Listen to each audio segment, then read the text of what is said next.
Olá! Sejam muito bem-vindos à Masterclass Empoderando Médicos no Manejo da Dor. Meu nome é Alexandre Forte e se você quer saber como tratar ainda na primeira consulta aquelas dores que não melhoram nem com remédios e nem aparecem nos exames de imagem e tratar elas de forma resolutiva, assista essa Masterclass. Essa Masterclass é uma série de 4 aulas onde eu vou te mostrar uma síntese de tudo que eu pude aprender e compilar nesses últimos 10 anos de estudo e ensino da medicina musculoesquelética. Esse conteúdo foi elaborado com base nos estudos de medicina baseada em evidência e que depois foram contextualizados com os feedbacks dos alunos que eu andei capacitando pelo Brasil afora e em seguida testado na prática por mim e centenas de outros colegas médicos que fizeram o curso comigo. E aí vamos então falar um pouquinho. Para qual especialidade é importante esse conhecimento? Olha só, o ortopedista, ele é o especialista nas doenças do osso, e o cardiologista do coração, o dermatologista da pele e assim por diante. Mas e o músculo? Quem é o especialista do músculo? Ninguém, não existe miologista. O que eu vou ensinar aqui é importante para qualquer médico, independente da especialidade. Então, se você trabalha com pacientes que têm dores agudas ou crônicas, eu tenho uma boa notícia. Existe uma maneira de você conseguir resolver o problema do seu paciente ainda na primeira consulta, mesmo naqueles casos onde a dor não melhora com analgésicos comuns nem com anti-inflamatórios. E é por isso que eu te convido a participar até o final dessa Masterclass, porque eu tenho muita segurança e tenho muita certeza de que você também vai conseguir colocar isso em prática e se surpreender com os resultados obtidos, assim como vários amigos meus. Vou falar para vocês um pouquinho sobre um estudo que foi publicado em 2018 em Israel. O que foi feito nesse estudo? Pegaram médicos de família e treinaram ele com 300 horas de curso de teoria e prática e depois observaram o que esses médicos fizeram. Esses médicos ainda, alguns deles se interessaram mais pelo assunto e ficaram ainda 1 ano estagiando numa clínica especializada de dor. Então pegaram esses 6 médicos, colocaram eles numa clínica de atenção secundária, onde acompanharam eles ao longo de 1 ano. Nesse 1 ano, eles atenderam aproximadamente 1.000 pacientes, na faixa etária por volta dos 60 anos de idade e com uma intensidade de dor relatada de quase 8, numa escala de 0 a 10. O mais surpreendente foi o seguinte: 82% dos casos de dor relatadas por eles eram dor miofacial. Não eram tendinites, não eram bursites, não eram hernia de disco, não era nada disso, era dor miofacial, cujo tratamento, muitas das vezes, pode ser resolvido numa única consulta, com uma técnica chamada agulhamento seco, que eu vou descrever um pouquinho mais para você. Esses médicos conseguiram resolver 95% de todos os casos que chegaram para eles, precisando encaminhar somente 5%. Então isso é uma coisa assim genial e fantástica, até porque o custo do tratamento da dor miofacial é o custo de uma agulhinha de acupuntura, que custa centavos, versus o custo tradicional de tratamento que a gente vinha usando, que aprendemos na faculdade de medicina, medicamentos, exames de imagens, consultas com especialistas, procedimentos intervencionistas, todos esses muitas das vezes desnecessários. E por que isso? Tradicionalmente, as faculdades de medicina não ensinam nada sobre dor miofacial. Consequentemente, a grande parte dos médicos se forma sem ter noção que isso existe. Bom, se eu me formo sem saber que existe uma coisa chamada dor miofacial, quando eu encontrar alguém com dor, eu vou diagnosticar aquilo que eu conheço. O que eu nunca ouvi falar não tem como diagnosticar. E é por isso que a principal causa de dor crônica hoje no mundo é dor miofacial, porque ninguém ensina, logo esses casos não são resolvidos, eles acabam sendo inadequadamente diagnosticados como tendinites, bursites e outras dores quaisquer, e esses pacientes não melhoram, e aí por isso que vai acumulando cada vez mais dor crônica e dor crônica. Quando eu li esse artigo, a minha noção de que a dor miofacial era muito mais prevalente do que os livros diziam se confirmou. Mas hoje, o que mais me deixa impactado é quando eu vejo esses mesmos resultados, não só nos pacientes que eu trato, mas também nos relatos dos meus alunos, ex-alunos que estão tratando. São depoimentos que eu recebo quase todos os dias. E eu vou compartilhar alguns desses depoimentos aqui com vocês. E a minha principal dificuldade, o fator que me fez procurar realizar esse curso, foi a necessidade que eu vi devido à prevalência de sintomas dolorosos na minha população, na população que eu atendo. São sintomas e queixas muito prevalentes e são queixas que me fizeram, em alguns momentos, notar que a minha capacidade de resolução estava se esgotando. Foi uma necessidade da profissão buscar um melhor tratamento para a dor miofacial, que é uma queixa cada vez mais recorrente, cada vez mais diagnosticada pelo nosso conhecimento sobre a comorbidade, né? está relacionada a muitas outras coisas e pode trazer um alívio para o paciente e uma diminuição de procedimentos mais invasivos e até de uso excessivo de medicações. Para quem não me conhece, eu me chamo Alexandre Forte. Eu sou especialista em medicina de família e comunidade. Eu venho me dedicando ao estudo e ao ensino da medicina musculoesquelética nesses últimos 10 anos. Hoje eu viajo pelo Brasil inteiro, de estado em estado, dando cursos e palestras para médicos que querem conhecer melhor essa história de medicina musculoesquelética. Como vocês podem ver aqui nessa imagem, estou eu dando uma palestra, uma aula no Congresso Mundial da WONCA, em 2016, no Rio. Nesse daqui, eu estou no Congresso Brasileiro de Medicina de Família em Curitiba, e nesse aqui em Cuiabá. E assim eu fui indo. Recentemente eu fui premiado pela CISDET no 4º Congresso Internacional Médico e Científico de Desenvolvimento Empresarial em Saúde. Foi feito em Medellín, na Colômbia, e eu tive a honra de ser premiado como líder em pesquisa e ciências da saúde para o benefício da humanidade 2019. Olha que coisa mais linda. Essa premiação, para mim, foi uma coisa fantástica e gigante, foi um grande divisor de águas. Uma grande conquista, porque o reconhecimento é uma jornada que eu tenho buscado ao longo de anos e mais anos de estudo. E uma coisa posso te afirmar, não foi fácil chegar até aqui. O maior desafio que eu tive foi não ter um professor do meu lado para me ensinar aquelas pequenas nuances e detalhes que fazem toda a diferença. Nesse momento, eu até tinha clareza de que quando era preciso prescrever medicação, eu prescrevia. Quando era necessário solicitar exames de imagem, eu solicitava. E quando eu precisava encaminhar, eu encaminhava para algum especialista focal. Eu fazia aquilo que os livros ensinavam. Mas os pacientes que não melhoram com medicação e não trazem exames de imagem, me trazem exames de imagem normais. E esses casos, né? Como é que faço?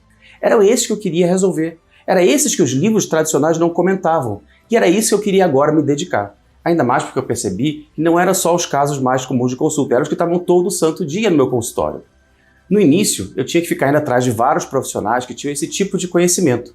E eu me lembro que eu enchi muito o saco de muito amigo meu ligando para pedir dúvida, pedir ajuda, me ajudar com os casos que eu estava vendo e não sabia como resolver. Então eu incomodei muita gente até conseguir aprender alguma coisa. Depois, anos e mais anos participando de congressos, cursos, lendo livros, estudando artigos, pesquisando sobre essa história de medicina musculoesquelética do Brasil e fora do Brasil, perguntando para vários profissionais até eu conseguir finalmente compilar todo esse conhecimento. E com isso eu comecei a testar na minha prática o que funcionava e aquilo que era replicável. E o que eu comecei a ver é que os resultados me deixavam tão fascinados e tão entusiasmados que eu queria estudar cada vez mais e diagnosticar cada vez mais. Eu me sentia cada vez mais contente, mais seguro, mais médico. Quanto mais eu aprendia, mais segurança eu tinha, mais realizado eu me sentia, mais profissional me tornava. E é por isso que agora eu vou te mostrar as diferentes dores que você precisa conhecer para fazer diagnósticos dentro da medicina musculoesquelética. Então, um sumário. Eu vou falar brevemente algumas coisas para vocês aprenderem a identificar qual é a dor inflamatória, qual é a dor neuropática, qual é a dor miofacial. E aqui eu abro um parênteses, um detalhe. Recentemente, a IASP, International Association for the Study of Pain, a Sociedade Internacional para Estudo da Dor, definiu uma nova maneira de nomear as dores. Então existe uma nova classificação para nomear as dores crônicas primárias, dores crônicas secundárias. São divididas em vários subitens.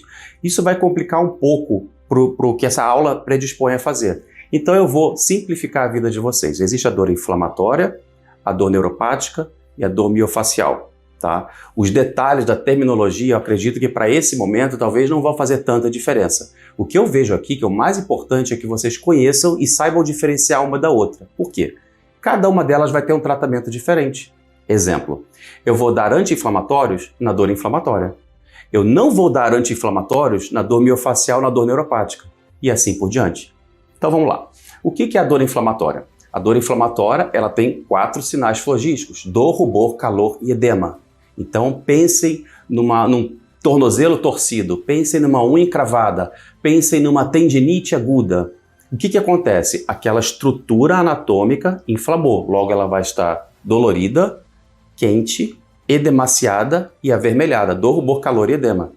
E a dor não irradia. Essa é a principal marco da dor inflamatória. Ela dói no local, porque naquele local onde tem inflamação, eu tenho o extravasamento, derramamento das citocinas inflamatórias, bradicinina, substância P, CGRP e tantos outros nomes que eu posso citar aqui, mas que não vêm ao caso. Então aquela região toda tem uma sensibilidade mais aguçada, tá? A flor da pele. Então qualquer toquezinho que der ali piora. Outro exemplo, gota. Quem já viu um caso de crise gotosa? O paciente não suporta o lençol passar em cima da pele de tanta dor, de tão sensibilizado. É como se houvesse um termostato no nosso cérebro dizendo o que dói e o que não dói, aonde que está sensível, aonde está resistente. Então, no local onde eu tenho a inflamação, ali vai estar muito dolorido. E essa é uma característica clássica da dor inflamatória. Logo, olha só como vai facilitar a sua vida. Se o paciente chega para mim e diz, doutor, eu tenho uma dor aqui, ele bota o dedo aqui, aí agora eu tenho que saber a anatomia. O que passa aqui? Ah, bom, aqui tem a articulação acromioclavicular, tem a cabeça longa do bíceps, tem o deltoide anterior, pronto. Então agora que eu já tenho 3 ou 4 estruturas diferentes nessa região que poderiam estar inflamada, como que eu vou diferenciar de uma de outra? Vamos testar. Por exemplo, se o problema é no ligamento acromioclavicular, eu vou fazer um teste para estressar o ligamento acromioclavicular. Se o problema é no deltoide anterior, eu vou forçar essa musculatura para ver se isso provoca dor. Se a inflamação é no tendão da cabeça longa do bíceps, eu vou tracionar esse tendão, contraindo o bíceps, para tentar reproduzir essa dor. E a dor vai ser reproduzida no local aonde ele apontou. E se eu apertar em cima, vai doer? Pensa na unha encravada. Se eu apertar uma unha encravada, não vai doer? Vai. Ela espalha? Não, ela fica só ali dolorido. Portanto, se a dor é aqui, eu posso apertar qualquer lugar ao redor, não vai doer. Vai doer só ali, naquele ponto específico. Então, a dor inflamatória aguda, que é aquela dor com até 4 semanas de evolução, eu vou tratar inicialmente com gelo, repouso, elevação do membro, quando é o caso do tornozelo, por exemplo, e anti-inflamatórios. E dependendo do caso, até posso associar analgésicos ou relaxantes musculares, ou quem sabe até um corticoide. Mas a essência é um anti-inflamatório, gelo, repouso. Então, dor inflamatória tem essas características: dor, rubor, calor e edema.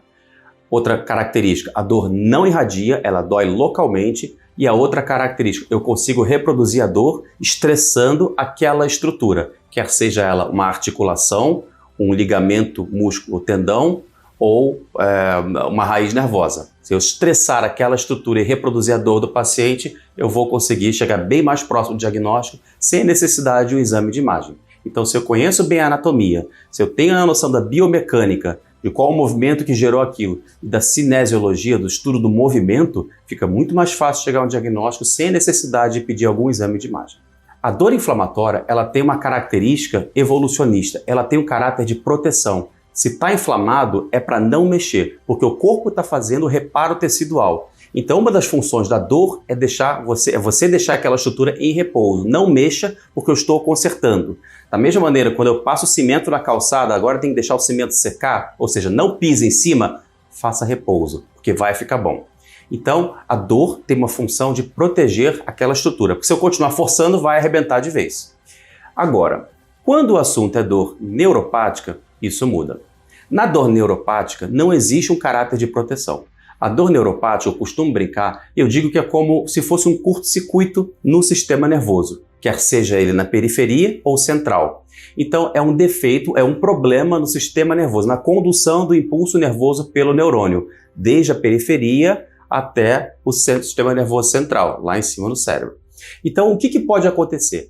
Uma característica muito marcante é o que o paciente vai referir. Como que ele vai explicar? Ele vai dizer que ele tem uma dor tipo choque, que é bem comum, uma dor que está formigando, uma dor que está pinicando, uma dor que queima, uma dor que é gelada. Essas características vão dar a dica para você diagnosticar uma dor neuropática.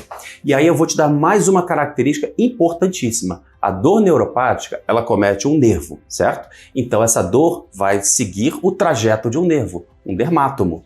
E aí então já fica mais fácil ainda você diferenciar a dor inflamatória da dor neuropática. E isso eu estou falando na grande maioria dos casos. É claro que existem situações onde é um pouquinho mais complicado, um pouquinho mais confuso, mas nós não estamos falando das exceções. Nós estamos falando aqui daquilo que é mais comum.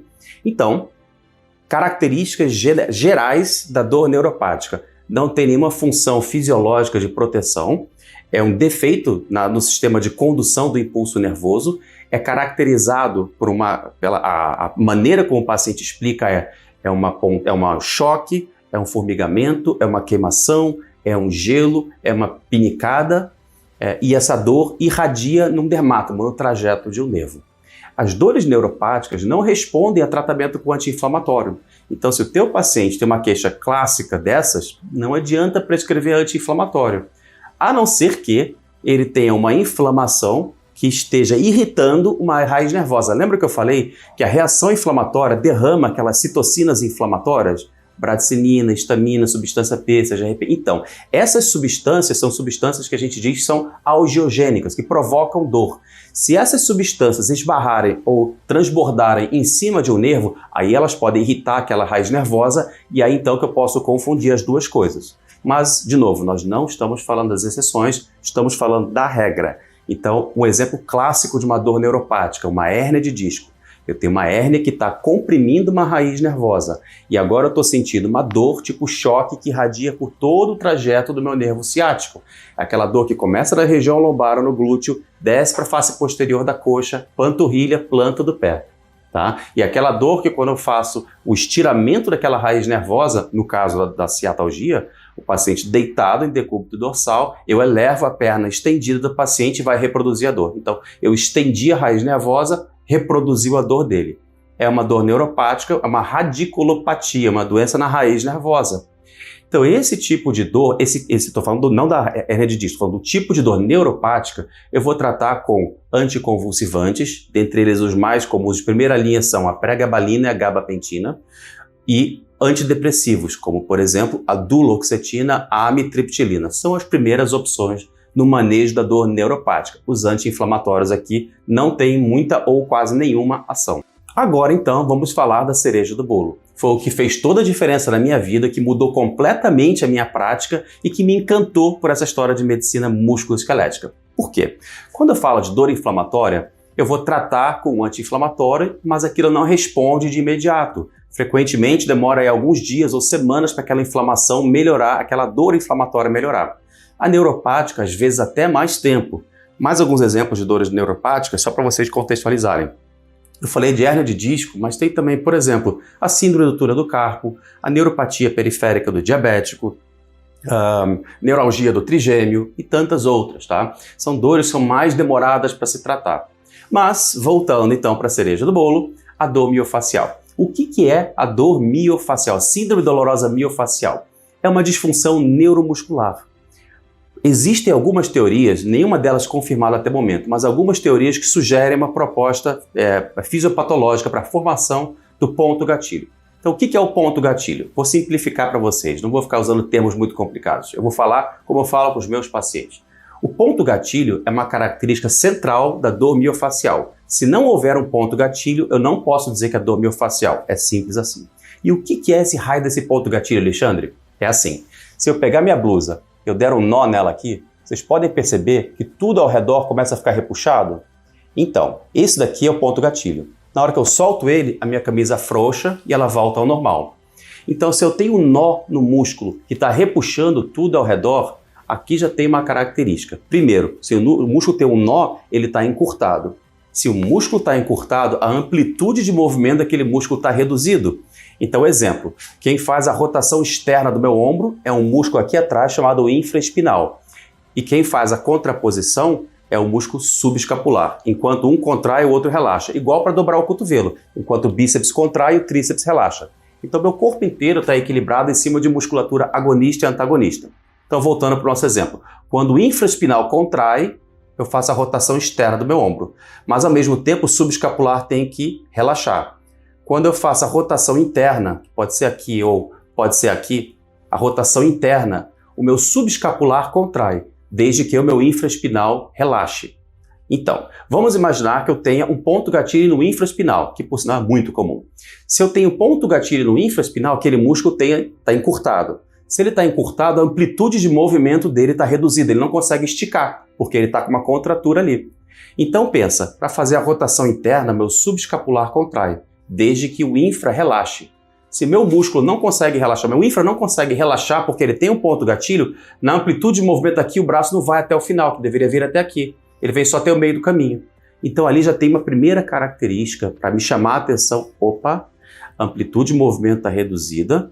Se aquele músculo está encurtado, quando eu for palpar esse músculo, eu vou encontrar uma banda muscular tensa, como se fosse uma corda de violão. E nessa corda de violão, eu vou localizar, vou procurar na corda inteira alguns pontos. E em algum lugar no meio dessa corda eu vou encontrar um determinado ponto mais sensível. Aquele que, quando eu pressionar, vai disparar a dor do paciente e o paciente fecha a cara e assim franze. Eu costumo brincar, falo que se franziu a testa, você deve estar perto, né? Quando o paciente fala, tá doendo, e você pergunta, essa pergunta é crítica, ela é fundamental. Essa é a sua dor? Ele fala, é, doutor. Fechou o diagnóstico. Isso é uma dor miofascial com ponto gatilho ativo aqui. Então, aí tem uma coisa que um aluno meu comentou comigo, eu achei muito bacana. Ele falou assim, Alexandre, o mais legal é que você consegue entender a dor do paciente. Porque muitas das vezes o paciente fala, tem uma dor assim, assim, assado, o médico fala, toma esse remédio aqui, vai resolver. E o paciente às vezes sai com aquela coisa meio que, poxa, será que ele me entendeu direito? Será que ele entendeu o que eu estava querendo dizer? Mas quando eu toco na dor do paciente, o paciente sentiu assim, esse cara sabe o que eu tenho, esse cara percebeu exatamente aonde está o meu problema. E isso traz uma coisa muito bacana para o paciente, que é uma tranquilidade, uma segurança de esse médico me entende, eu não sou maluco. E por que eu digo isso?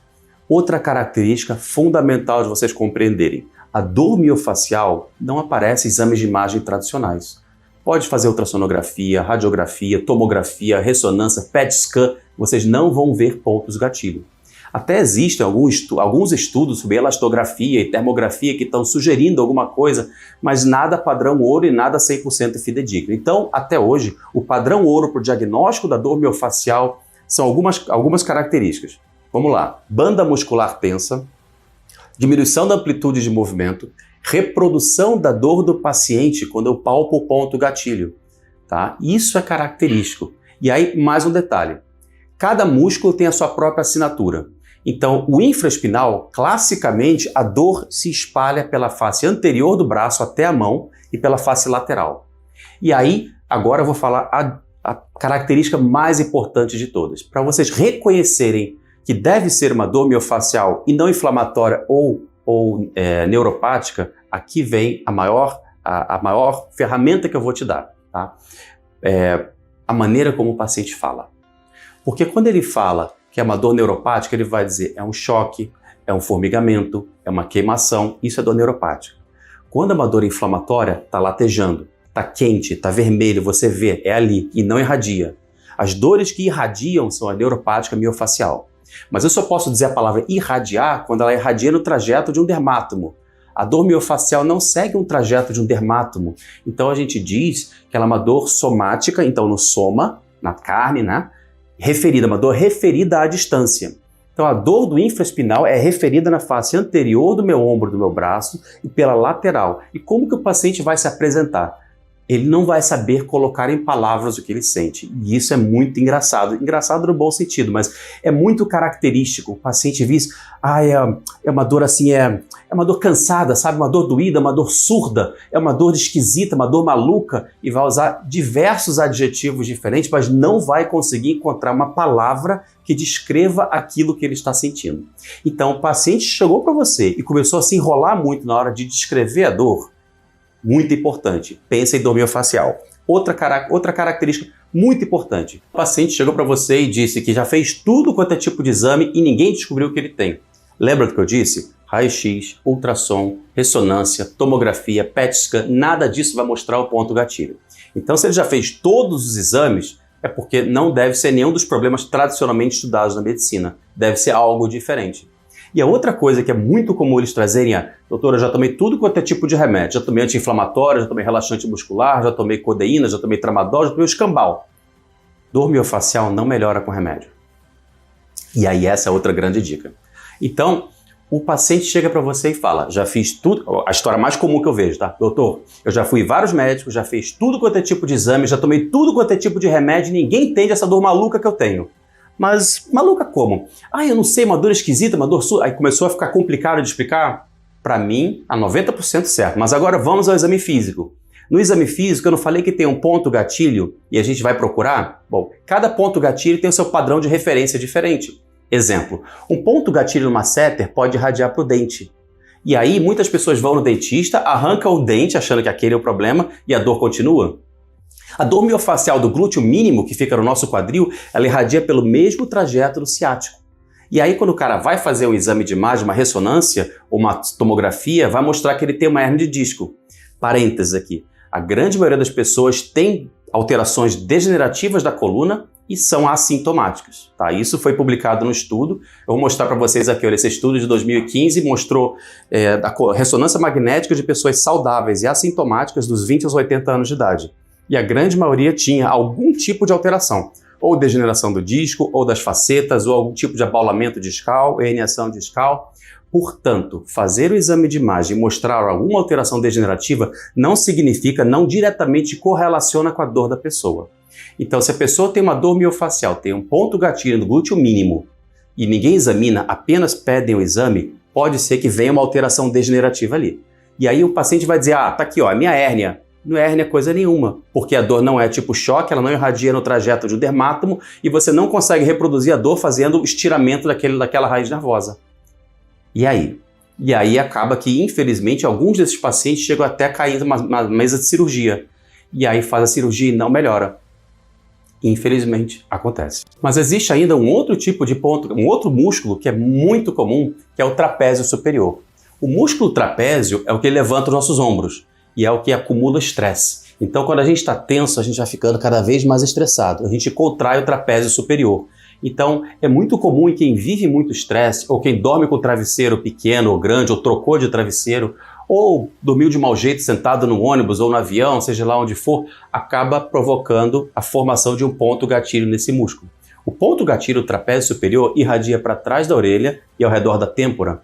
Então eu já vi algumas vezes pacientes chegando me dizendo que está com aquela enxaqueca. Minha enxaqueca está atacada, minha enxaqueca está atacada. E como é que você trata? Não, eu tomo remédio, mas não resolve. Assim, é? Então faz o seguinte, deita a cabeça para um lado, deita para o outro. Eu não falei que o ponto gatilho diminui a amplitude de movimento?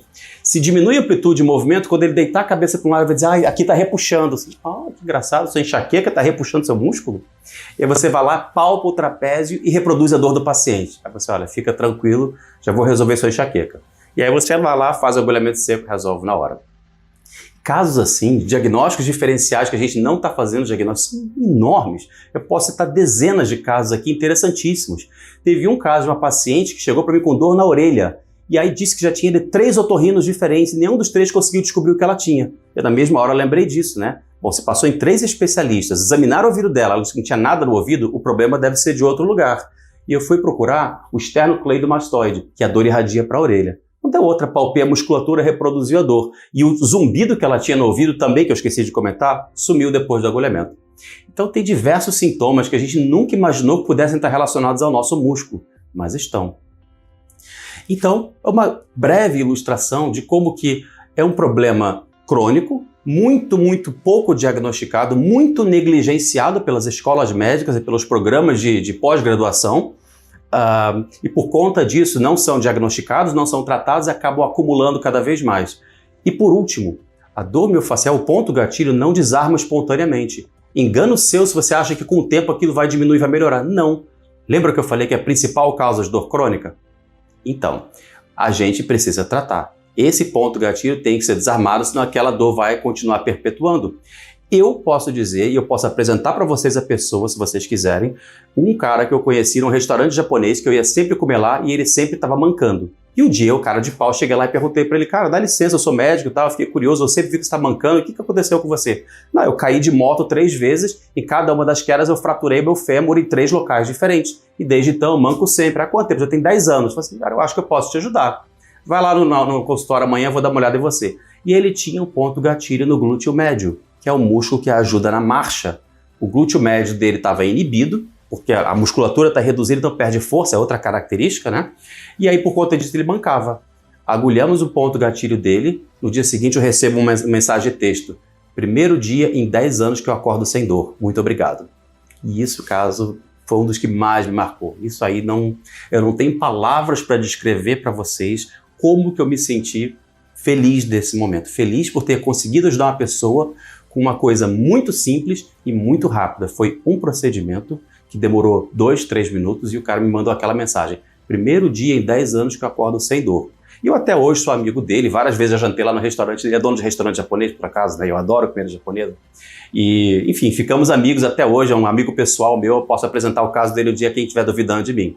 Então aqui é aquela história que eu falei, uma dor de longa data, que não foi resolvida por ninguém, não foi diagnosticada, e ele fazia exames e até então aquilo era consequência das traumas que ele havia tido, das fraturas que ele havia tido, e ficou por isso, porque ninguém havia ouvido falar de uma coisa chamada dor miofacial, porque não é ensinado, porque não é valorizado pelas escolas médicas e pelos programas de pós-graduação. Da dor miofacial, se a causa de dor mais comum de dor crônica nos consultórios em geral, na medicina musculoesquelética a gente precisa lidar não só com ela, mas também com o manejo de outros problemas, como por exemplo síndrome compressiva, radiculopatia, tendinite, trauma, sensibilização central à dor, dentre tantas outras.